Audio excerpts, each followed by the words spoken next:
Sebelum melanjutkan, jangan lupa subscribe dulu, terima kasih.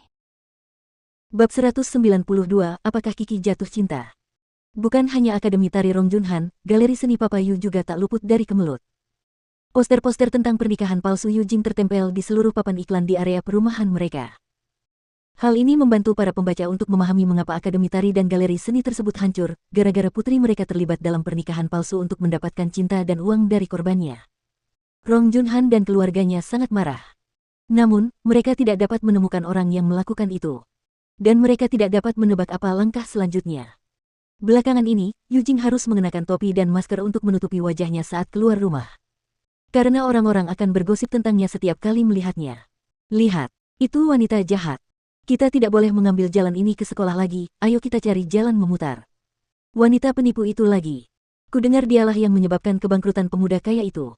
Dia akan masuk neraka ke-18 saat meninggal. Dia bahkan tidak secantik itu. Tuan muda itu terlalu mudah ditipu. Tak hanya itu, akhir-akhir ini pintu gerbang rumah keluarga Yus selalu berlumuran darah anjing. Dinding rumah mereka penuh dengan tulisan-tulisan kasar. Bahkan, ada yang melempari rumah mereka dengan batu dan memecahkan jendela. Yu Jing tidak dapat menahannya lagi. Bagaimana mungkin si brengsek Sen Lin itu membiarkan keluarga Sen memperlakukanku seperti ini? Dia bilang dia akan mencintaiku seumur hidupnya. Aku bahkan belum menceraikannya dan sekarang mereka sudah melakukan ini padaku. Mereka bahkan tidak takut petir akan menyambar mereka. Dua melihat Yu Jing begitu marah, Rong Junhan segera duduk di sampingnya dan menghiburnya. Kita gagal dan kehilangan segalanya kali ini. Tapi, Yu Jing, kamu harus menemukan targetmu berikutnya. Kamu harus merencanakan masa depanmu. Bagaimana aku bisa merencanakan hal semacam ini? Ketika aku melihat pria yang baik, aku akan mengejarnya. Yu Jing berkata dengan acuh tak acuh. Dia sangat percaya diri dengan kemampuannya dalam merayu seorang pria. Aku bahkan melihat seorang pria yang sangat tampan di klub tadi malam. Gadis sepertimu seharusnya menghindari tempat seperti itu. Kata Rong Junhan tidak setuju.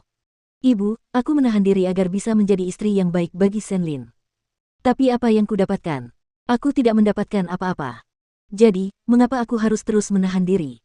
Yu Jing kini merasa sangat percaya diri. Dia tidak mendapatkan Sen Lin, tetapi dia masih bisa mendapatkan pria dari dunia yang penuh warna ini. Rong Junhan tidak bisa lagi mengendalikannya. Jadi, dia membiarkannya begitu saja.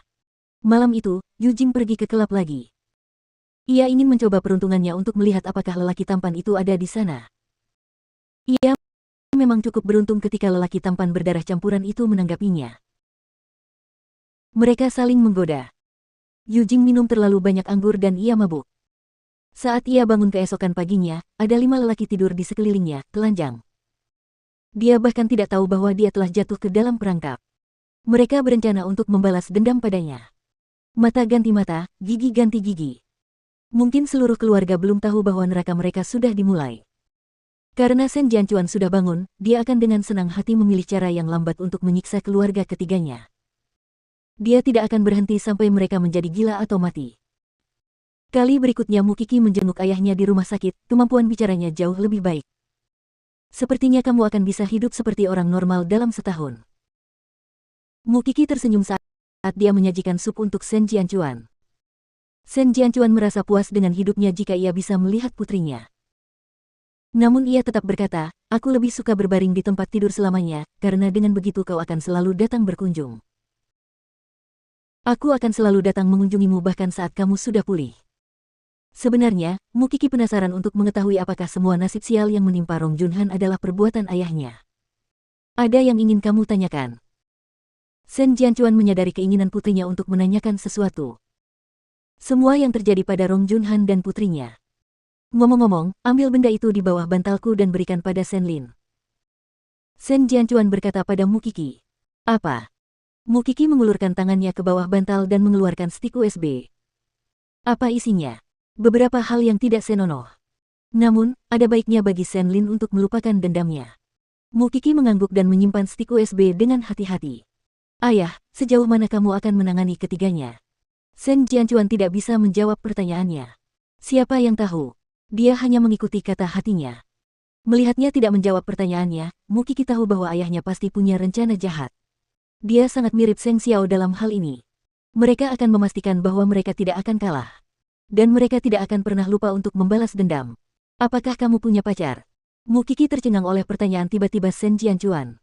Mu Kiki tidak langsung menjawab. Jadi, Shen Jianchuan menduga dia pasti punya satu. Lihat wajahmu. Itu pasti berarti kamu punya satu. Siapa dia? Ayah, kamu harus minum supmu. Mu Kiki segera menyuapinya agar dia tidak bertanya lagi. Shen Jianchuan tidak ingin menjadi ayah yang menyebalkan, jadi dia tetap diam. Sangat mudah baginya untuk mengetahui siapa orang itu. Namun, dia tidak ingin putrinya kecewa padanya. Setelah Mu Kiki meninggalkan rumah sakit, dia langsung pergi ke Shen Mansion. Shen Lin masih merasa canggung untuk menghadapi Mu Kiki. Namun, Mu Kiki adalah orang yang sportif dan menyapanya terlebih dahulu. Ayahku memintaku untuk memberikan ini kepadamu. Dia bilang ini berguna. Shen Lin menerima stik USB itu dan menatap Mu Kiki. Kemudian, dia menghela napas dan meminta maaf. Aku minta maaf atas apa yang telah kulakukan padamu sebelumnya. Meskipun aku tidak begitu menyukaimu, kamu tidak menyakitiku dengan cara apapun, kata Mu Kiki. Dan prioritas utamamu sekarang adalah menangani hubunganmu dengan Yu Jing. Sama seperti aku, kamu bisa menebusnya di masa depan. Terima kasih, Kiki. Jika kau benar-benar ingin berterima kasih padaku, maka kumpulkan keberanianmu dan jadilah seorang pria. Dengan begitu, aku akan benar-benar menghormatimu. Bahkan aku merasa ingin meninju Yu Jing si jalang itu setiap kali melihatnya. Jika kau dapat melakukan sesuatu padanya dan menunjukkan padaku bahwa kau seorang pria, aku akan dengan senang hati mendukungmu. Saya akan mencoba. Kasih sayangnya kepadanya begitu dalam sehingga tidak mudah melepaskannya dalam waktu sesingkat itu. Mu Kiki tidak memaksanya. Bagaimanapun juga, ini adalah masalah pribadi Shen Lin, dia tidak ada hubungannya sama sekali. Sekarang, setiap kali dia pergi ke Shen Mansion, selain sambutan dan kasih sayang kakek Shen, Huang Yu dan Shen Jingyun juga akan memberinya perlakuan terbaik seolah-olah dia adalah putri mereka.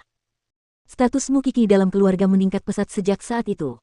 Tentu saja, saat ada orang yang bahagia, pasti ada yang kesusahan. Melihat Mu Kiki menjadi pusat perhatian, bibi ketiga merasa kesal. Dia mengamati perubahan dalam keluarga itu dalam diam, tidak menonjolkan diri. Dari apa yang terjadi, sepertinya kakek Shen akan segera melupakan putrinya dan mengakui Mu Kiki sebagai satu-satunya cucunya. Keadaan tidak baik untuknya. Dia bersyukur Mu Kiki telah menyingkirkan Rong Junhan. Namun, dia harus tetap berhati-hati agar tidak membiarkan Rong Junhan menyusul putrinya. Keluarga Shen telah mengundang Mu Kiki untuk makan malam bersama, tetapi dia menolaknya.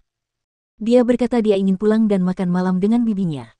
Namun, Su Zipei sekarang menikmati kehidupannya sebagai pasangan dengan Lu Wenhua, mengapa dia ingin Mu Kiki menemaninya? Karena Mu Kiki bersikeras, keluarga Shen tidak memaksanya untuk tinggal.